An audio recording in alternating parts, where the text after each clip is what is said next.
we have the weakest, the most pathetic laws. I have a better education than that. I'm smarter than them. I went to the best schools they did. Much more beautiful house, much more beautiful apartment, much more beautiful everything.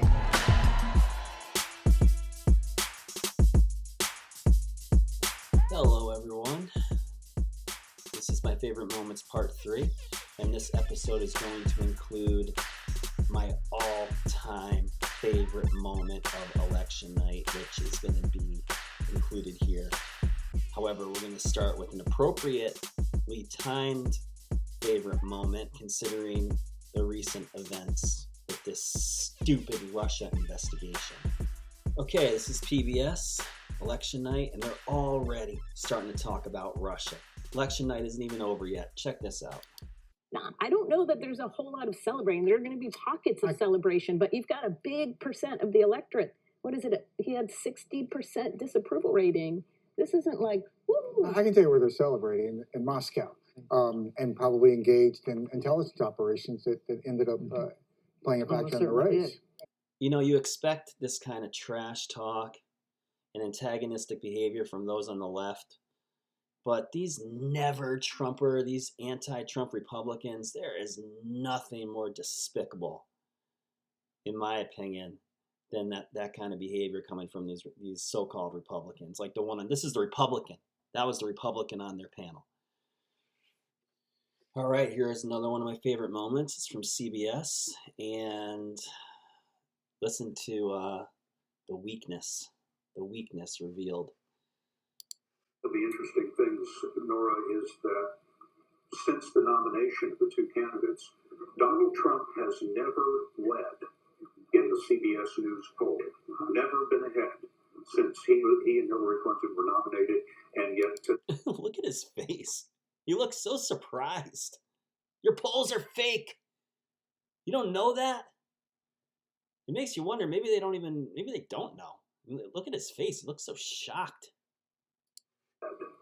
In the CBS News poll, never been ahead since he and Hillary Clinton were nominated, and yet tonight, You don't know your polls are keeping up fake. quite well. Oh, to be a fly on the wall at Trump Tower or at the hotel where Hillary Clinton and her team are tonight to find out what they are thinking at this hour. For those that are calling their therapists right now, the night is still young. Stay tuned because there are still a number of... For those that are calling their therapists. Hi, I'd like to make an appointment, please, with the doctor because Trump won and I'm experiencing a large amount of anxiety and depression. What a bunch of weak losers. Okay, this one's from Fusion TV, and this is a really great one. Actually, it's from also the top 10 best hysterical media outbursts on election night. If you haven't seen that video, there's a link below. It's totally hilarious, so make sure you watch it. Know what it's like to be isolated yet, but we're going to find out. We're going to find out really quick because this isn't just going to be economic. This is going to be military. Remember, in the UK, the conservative prime minister, well, the previous one and the current one, they were thinking about not letting Donald Trump into the country because they thought he fomented hate speech. Do you know how many different nations across this place don't really like us anyway? And this will be a perfect opportunity. We will see businesses leaving this country. We will see investment. We will see the immigration that comes to the United States from India, from South America, from Canada, from Asia, that helps us innovate, that helps us advance culturally and economically. Those people are not going to come here anymore. Oh yeah, they're not going to want to come here anymore. Yeah, that's really happening.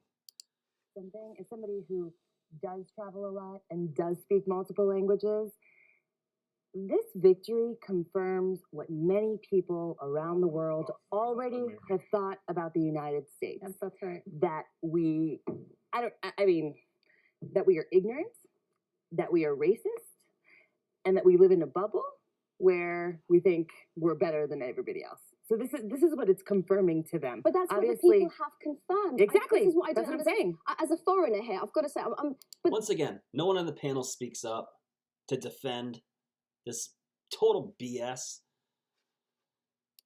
that's what the people in this country Yes. have overwhelmingly said today. And I'm reminded of that. I'm getting text messages from people all over the country Yeah. saying to me, I fear for my physical safety. What are you afraid of? We actually have a president that's actually going to protect us. You should be less afraid, not more. All right, everyone, here it is, my all-time favorite election night moment. If you haven't seen this, you probably have, maybe you haven't, but this is just, was the best moment, and I'm happy to include it here. Stay tuned for upcoming 2020 election night videos. Make sure you subscribe and also check out MAGATRUTHCHANNEL.com, and we will have some incredible videos coming up. Before we know it, it's going to be 2020 and the election is going to be epic. So check this one out. Enjoy. The math is hard still. It's down by race there, but this is a sweep. Dana, you wanted to be precise, so go ahead. That's right. CNN can report that Hillary Clinton has called Donald Trump to concede the race. She has called Donald Trump to say that she will not be president, and I'm not sure the exact words, but Look at her face. Oh my God, she's horrified. probably to congratulate President-elect Donald Trump. So that has happened in the last few moments. President-elect Donald Trump, if Hillary Clinton has conceded, that is dramatic. That is a dramatic development, Dana. And to hear the words, Yeah, I'd say dramatic development. This moment just gave me goosebumps. President-elect, we haven't yet projected that, but Hillary Clinton, what you're saying, has now made a formal telephone call to Donald Trump to concede. Is that right?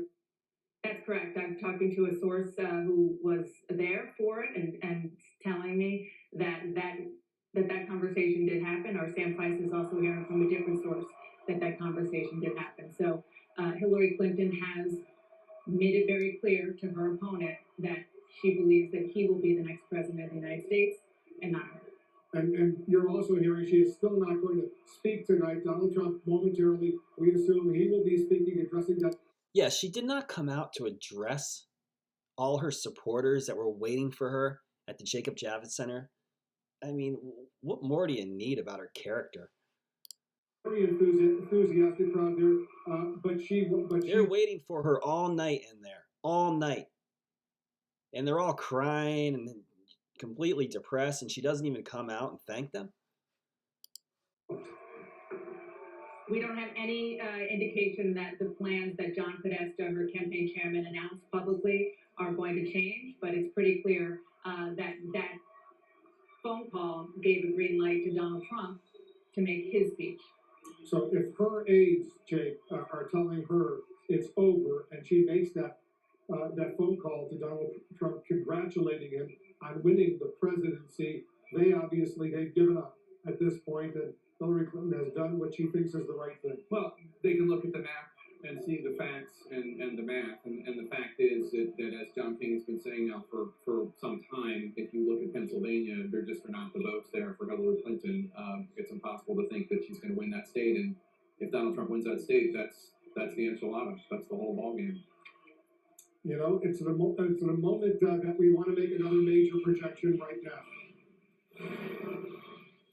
And CNN projects that Donald Trump will win the state of Arizona with its. Who cares about Arizona anymore? She just called him to concede. That is the greatest moment. CNN, with all their bashing, their nonstop, relentless bashing over the entire campaign, to finally realize that they don't even realize they're still like calling states. It's like it's over. She just conceded. Anyway, thank you so much for watching. I'll have more videos as soon as possible. Make sure you subscribe. Take care.